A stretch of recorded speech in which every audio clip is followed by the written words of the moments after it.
My fiancée slept with her coworker while I planned our wedding and paid everything, so I cancelled it publicly and disappeared forever, leaving her broken. I'm a 28-year-old guy, and when I proposed to my fiancée, I honestly believed that stepping up financially was just part of being a real man and a dependable partner. I wasn't pressured into it, at least not directly.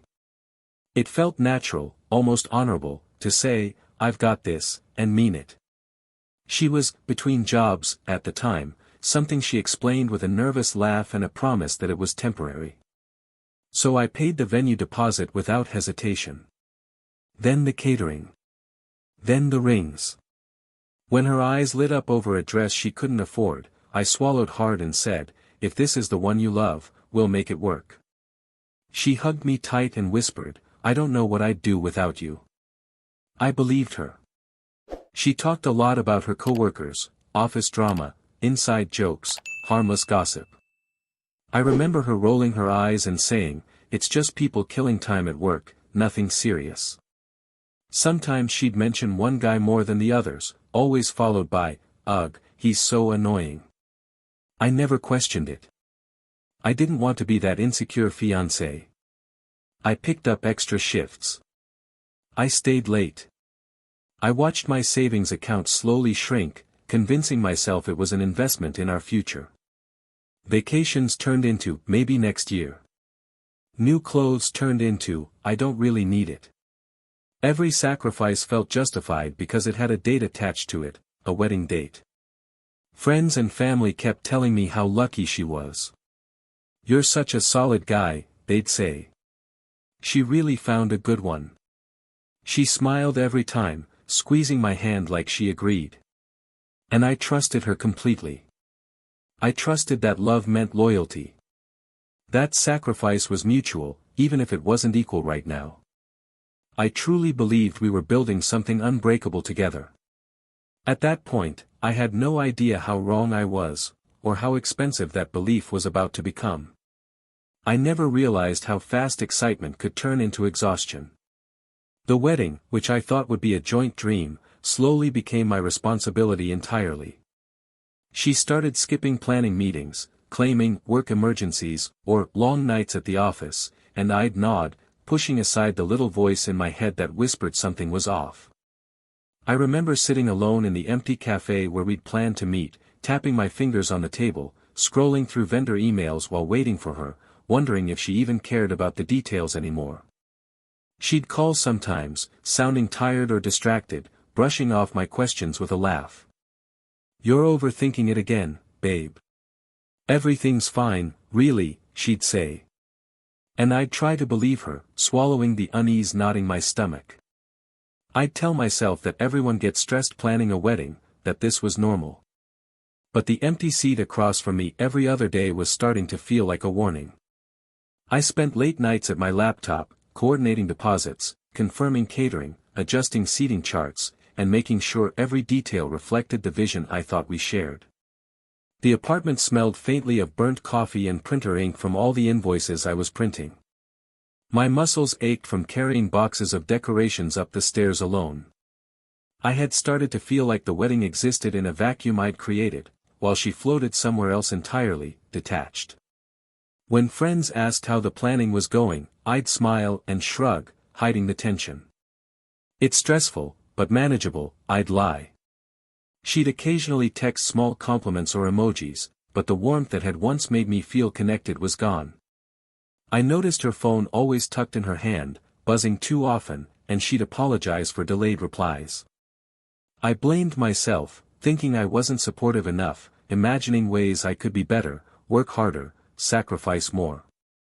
Every day the distance grew, but I convinced myself it was just wedding stress, nothing personal. Yet that gnawing feeling in my gut wouldn't let me rest, and I started to notice little things, slight inconsistencies, a lingering look at her phone, a laugh that seemed out of place, clues I didn't know how to interpret. And still, I paid. I planned. I hoped. But deep down, a shadow of doubt was settling in, whispering that maybe, just maybe, the foundation I trusted so much wasn't real. I first noticed him during one of her casual mentions, her coworker, just a friend, who apparently had a knack for office chaos. At the time, I smiled politely and nodded, pretending I didn't feel a tiny prickle of unease. She laughed about how he always left sticky notes with jokes on her desk and rolled her eyes at his obsessive work habits. "He's so annoying," she said, tossing her hair back, "but I swear he means well." I chuckled, dismissing it, telling myself I was being paranoid. The late nights started to increase. She'd claim project deadlines, team meetings, or mandatory office socials, and I'd stay up worrying, brewing coffee for myself while scrolling through wedding details alone.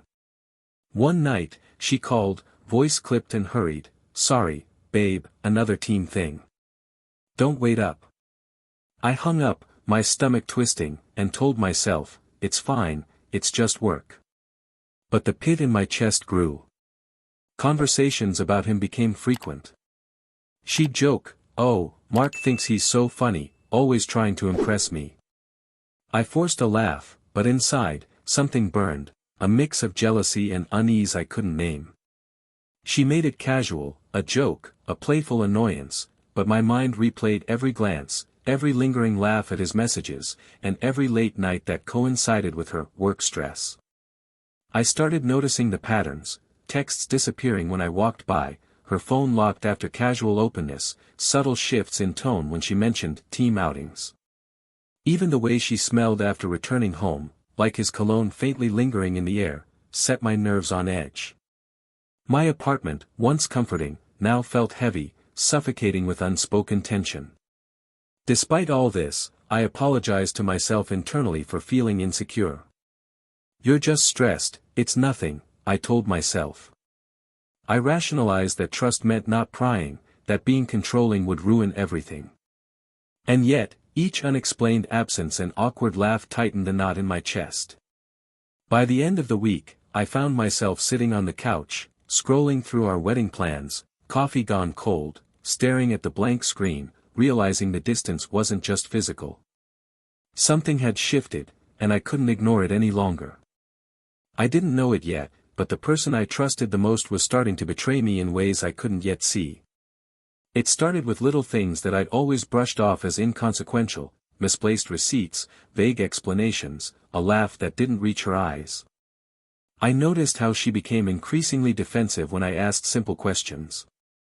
"Why are you looking at my phone again?" she'd snap, masking irritation with a forced smile. I swallowed hard, feeling guilty for even thinking about it. Maybe I was being paranoid. Maybe I was the one overreacting.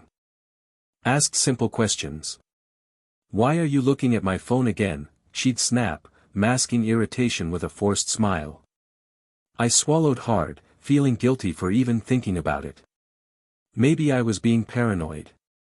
Maybe I was the one overreacting. Wedding bills kept piling up, and her contribution remained minimal. I'd sit at the kitchen table with stacks of invoices, receipts, and contracts, feeling the weight of everything pressing down. The apartment smelled faintly of paper and ink from all the wedding documents I was shuffling, the air thick with my anxiety. Even the smallest tasks, confirming floral arrangements, seating charts, the DJ, felt monumental when I was doing them alone. I told myself this was temporary. She'd come around, I thought. She had to. I noticed subtle inconsistencies in her stories. She'd say one thing about work and later contradict herself without explanation. Sometimes she'd be unavailable during times she had promised to be free.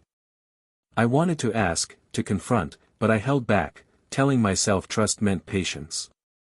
And yet, that unease in my gut was growing louder, sharper, impossible to ignore. I began noticing how friends started giving me sideways glances, hinting at something off without saying it outright. "Are you sure everything's okay with her?" they'd ask, eyebrows raised. I'd force a laugh and say, "Yeah, it's just wedding stress," but deep down, I felt trapped in a story I couldn't control. The tension at home was thick, unspoken, pressing into every corner. Nights were the worst, sitting alone at my laptop, hearing the faint hum of her late-night calls, the muffled sounds of laughter that weren't mine. I kept telling myself I was imagining things, that love meant ignoring doubts. But by the end of the week, a quiet terror had settled over me. I realized that the cracks I refused to see weren't just cracks, they were fractures. And I had no idea how far they went, or how much of myself I was about to lose. I'll never forget the exact moment everything shifted. It was late one night, the apartment dim except for the glow of my laptop, and I was trying to finalize seating arrangements for the wedding. Her phone buzzed on the counter, just a faint vibration, and curiosity, maybe a warning I should have heeded, made me glance. I saw it, a message preview from her coworker, casual in tone, but unmistakably intimate. My heart froze mid-beat. I stared at the words again, thinking my eyes were playing tricks on me. "I can't wait to see you tonight," it said. That one sentence made the air in the room feel heavier, thicker, suffocating.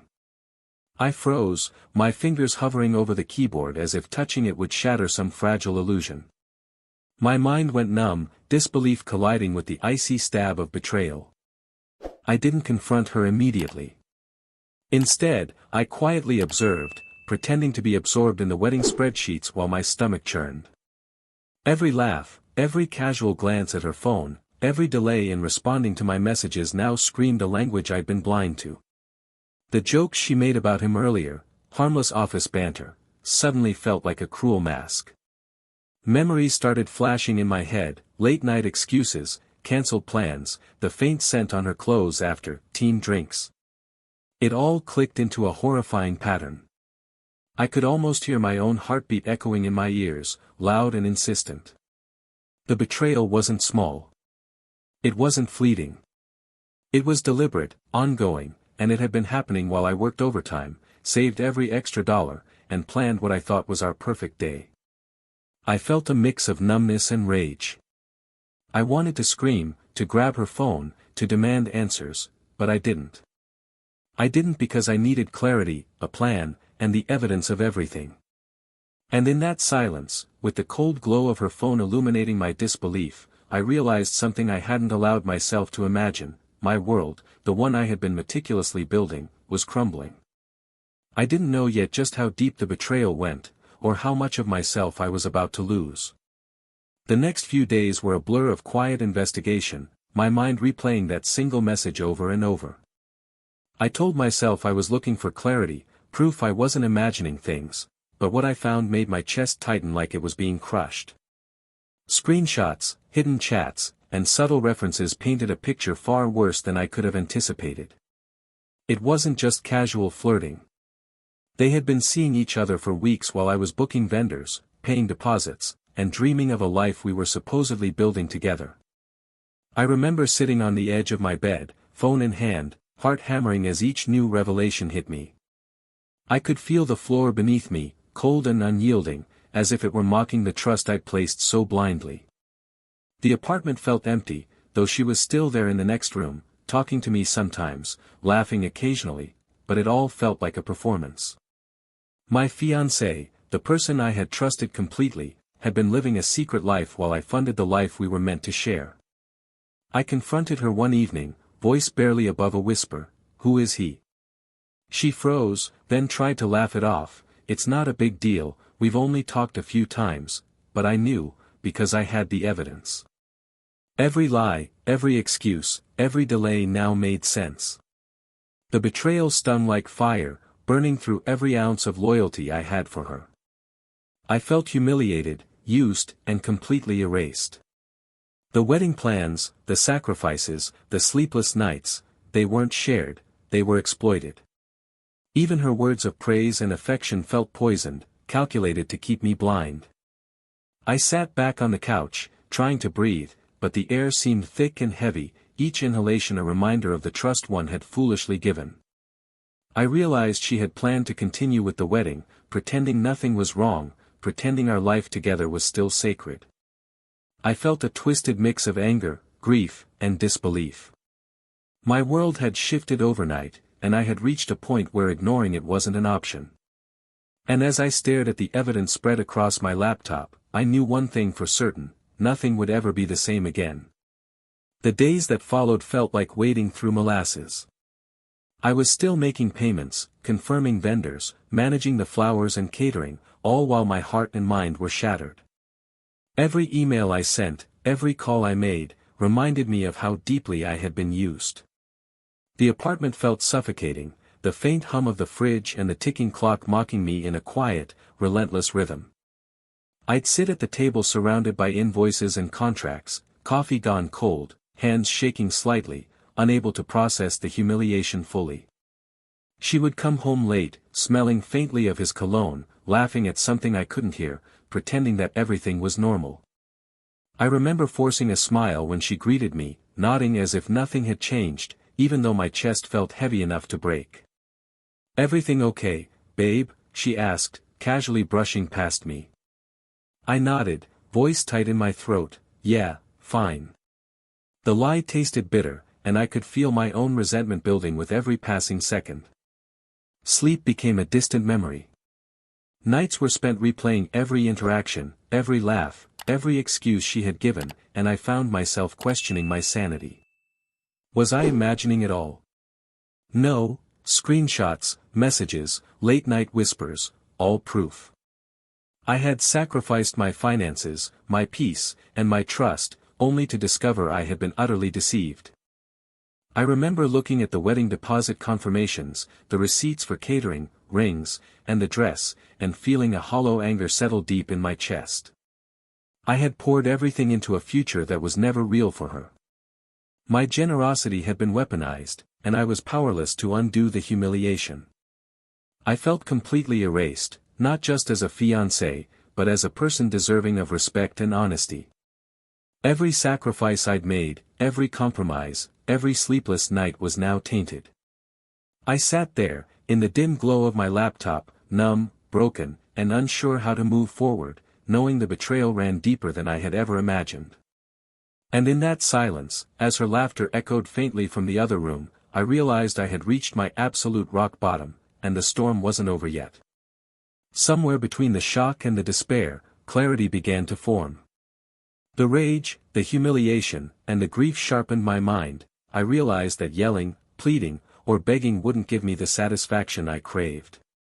I needed control, a plan, and a moment that would leave no room for lies or excuses. Sitting at my kitchen table, surrounded by invoices, contracts, and her careless messages, I felt a strange calm wash over me. I made a decision: if she wanted to betray me while I funded our life, I would expose everything on my own terms. I started quietly gathering proof, screenshots, timestamps, and conversations, carefully organizing each piece so it told a coherent story. Every late-night call, every work emergency, every flirty text from her coworker became ammunition in my hands. I double-checked the deposits and vendor contracts. I wanted to make sure there would be no chance to spin it back on me. My apartment smelled of strong coffee, and the hum of the refrigerator seemed louder than usual, but I barely noticed. My focus was laser-sharp, every action calculated to protect myself and finally confront her publicly without losing composure. I imagined the moment in my head, a room full of family and friends, the truth laid bare, the betrayal undeniable. I wouldn't cry. I wouldn't beg. I would let the evidence speak for itself. And in that scenario, I felt power, the first real sense of it since discovering her affair. Her laughter and casual mentions of her coworker had been a constant sting in my side, but now I saw them as threads leading directly to the truth I could control. I told myself, this isn't about revenge, it's about reclaiming dignity. I began rehearsing what I would say, each sentence precise, each revelation timed to maximize clarity and impact. By the end of that night, I had mapped out the confrontation down to the smallest detail. I knew exactly when, where, and how I would expose the truth. And as I shut my laptop and leaned back in my chair, a sense of anticipation mingled with my exhaustion. I was ready to stop being the victim, but I had no idea just how chaotic the fallout would be. The day of the confrontation arrived with a strange, heavy tension in the air. I asked her to meet me at the restaurant where we'd originally planned the rehearsal dinner, under the pretense of finalizing last-minute details. As we walked in, I could feel every eye in the room subtly on us, the waitstaff, a few family members, friends who had come early. My hands were steady, but my chest felt like it was being squeezed. I had rehearsed every word, every pause, every piece of evidence I needed to reveal. When she saw the crowd and realized something was off, her eyes widened. "What's going on?" she whispered, a nervous edge to her voice. I handed her a folder containing screenshots, messages, and timestamps. Calmly, without raising my voice, I said, "I think you should explain this to everyone here. Every late-night excuse, every flirty message, how do you justify this?" She froze, stumbling over her words, trying to claim innocence, laugh it off, and deny it all at once. The room went silent. Friends and family exchanged glances, whispers spreading like wildfire. I watched her panic rise, her usual composure dissolving into trembling hands and shallow breaths. She looked at me, desperation in her eyes, but I didn't flinch. I let the evidence do the talking. The betrayal was undeniable. The texts, the messages, the late-night calls, all laid bare. I could see the realization hitting her. She had been caught, not in private, not behind closed doors, but in front of everyone she knew. And in that moment, she understood that the perfect life she had been living on my generosity and trust had collapsed publicly. I cancelled the wedding right there, calmly and deliberately. The words hung in the air like a guillotine falling. The shock, the embarrassment, and the weight of her choices settled over the room, and for the first time in months, I felt a strange clarity. As she sank into disbelief, murmuring apologies I didn't want to hear, I stepped back, letting silence and truth carry the impact. And in that quiet, with all eyes on her, I realized the life I thought I knew had ended, and the next chapter was entirely mine to write. I walked away that night with a strange, heavy calm. I didn't yell, I didn't argue, and I didn't look back. Her sobs and frantic attempts to explain or apologize were background noise as I stepped into the night, the streetlights painting long shadows across the pavement. I blocked her number, her coworkers, and every mutual contact. No calls, no messages, no half-hearted attempts to salvage something that was never real. I packed a small bag and left town quietly the next morning, leaving behind the apartment that smelled faintly of coffee and betrayal, the wedding deposits, the unfinished plans, the shattered illusion of trust. Each step I took felt heavier than the last, but lighter in a strange way, as though with every mile, I was shedding the weight of deceit. The air on the train felt crisp, carrying the scent of winter and freedom, and I breathed deeply, trying to fill my lungs with something other than hurt. Rumors followed her, not me. I heard from distant friends how she had tried desperately to explain herself, how the affair became gossip, how the man she had leaned on abandoned her once everything came to light. It was surreal, almost cinematic, the karma unfolding while I remained invisible. I didn't celebrate, didn't gloat, I just watched from a distance as the consequences of her choices settled in. I started rebuilding, slowly, deliberately. Renting a small studio apartment in a new city, changing routines, creating space where the ghosts of betrayal couldn't reach me. The nights were still quiet, sometimes unbearably so, but they were mine. The freedom to think, to breathe, to exist without manipulation was intoxicating. And though I hadn't faced her since that night, a sense of peace began to grow, a realization that walking away had been the ultimate act of control and self-preservation. Yet, in the quiet moments, I couldn't help but wonder how she was truly coping. And that question, lingering and unanswered, was the only echo I allowed myself to hear. Months passed, and I slowly pieced my life back together, like someone carefully assembling fragments of shattered glass. I learned later, through mutual friends and whispers that reached me cautiously, that the affair partner had abandoned her once the public confrontation spread. She had become a cautionary tale in our social circle, her reputation tarnished, her confidence shattered. I felt no joy in it, only a quiet, detached satisfaction that truth had finally landed where it belonged. Therapy became my lifeline. I spent nights unraveling years of misplaced loyalty, the emotional exhaustion I had ignored while planning a life with someone who had never truly valued me. My apartment, now small but mine entirely, smelled of fresh coffee and clean linens instead of the lingering tension of betrayal. I worked longer hours, yes, but now for myself, for my growth and stability, not to fund illusions. I saw friends, rebuilt connections, and even allowed myself small joys I had pushed aside for months: sunset walks, spontaneous weekend trips, and late-night dinners without agendas. Each act felt like reclaiming territory I didn't realize I had lost. I started trusting again, cautiously, but differently. I learned that boundaries weren't walls, they were shields. Occasionally, I would think of her, the calm detachment giving way to a flicker of empathy.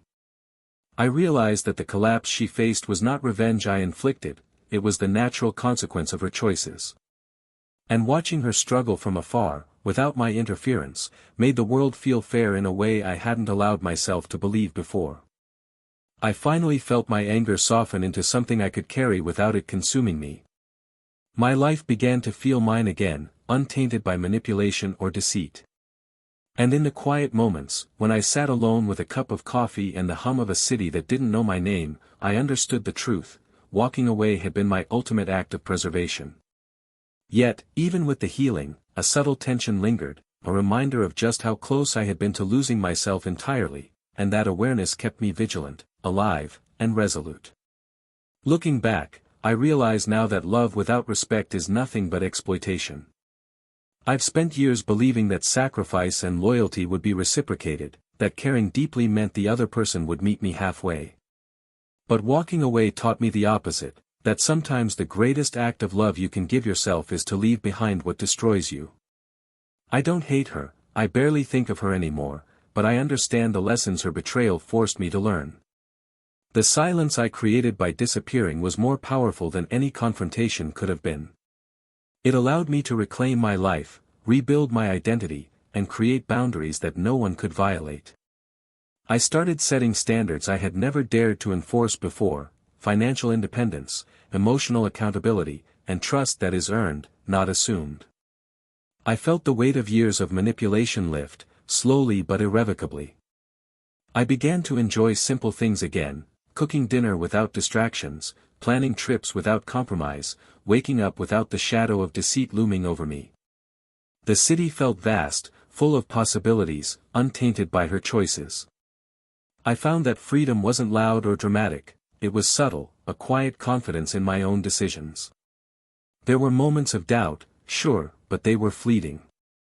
Every time I felt that tug of old insecurity, I reminded myself of the control I had reclaimed. Walking away had been the ultimate act of power, silent, deliberate, and irrevocable. I've learned to value myself above all else, to recognize red flags before they escalate, and to never let anyone dictate my worth. The betrayal that once threatened to destroy me became the catalyst for the life I should have demanded all along. And as I sit here today, fully untethered from the past, I feel an unexpected clarity: losing everything with her was, in reality, gaining everything for myself. The past is a scar, yes, but it's also proof that I survived, stronger than I ever imagined.